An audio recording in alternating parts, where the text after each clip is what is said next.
Hello everyone, আসসালামু আলাইকুম। আশা করি সকলেই ভালো আছেন। আমি আপনাদের একটি মনোমুগ্ধকর ভিডিও দেখাচ্ছি। আসলে দেখে সবারই ভালো লাগবে। আমি আমাদের সূর্যমুখী বাগানে গেলাম আজকে। খুবই ভালো লাগলো, হঠাৎ করে গেলাম তো। আসলে ফুলগুলি এত সুন্দর ফুটছিল যা অবাক করার মতো।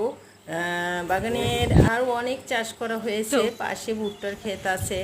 এই সূর্যমুখীর পাশাপাশি ভুট্টার চাষও করা হয়েছে। মাশাআল্লাহ, আলহামদুলিল্লাহ ভালোই হয়েছে। অনেক দিন পর আসা, ঘুরতে বের হলাম।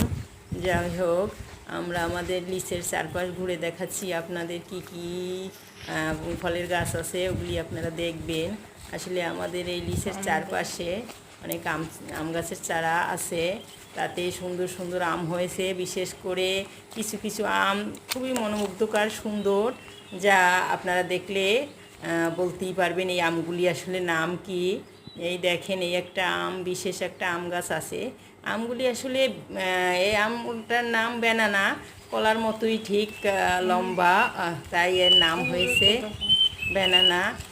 আমাদের এই লিচের চারপাশে এখানে একটা বড় লিচ আছে, তার চারপাশেই আম গাছগুলো লাগানো। আসলে লিচে অনেক মাছ আছে। এই আমাদের ছাগলের খামারটা দেখলেও ভালো লাগবে। এখানে আমার শ্বশুর শাশুড়ির কবরটা ওর বাবা প্রতি বছর সুন্দর করে পরিষ্কার করে। ভিতরে দেখেন পাতা পড়ছিল, তা খুব সুন্দর করে পরিষ্কার করা হয়েছে।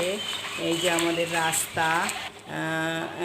পরিশেষে আর কি বলবো, ভিডিওটা অবশ্যই লাইক শেয়ার করবেন। এই যে আমাদের ছাগলগুলো এখনও দেখেন ঘোরাফেরা করতেছে, তারা খুব আনন্দেই আছে খোলামেলা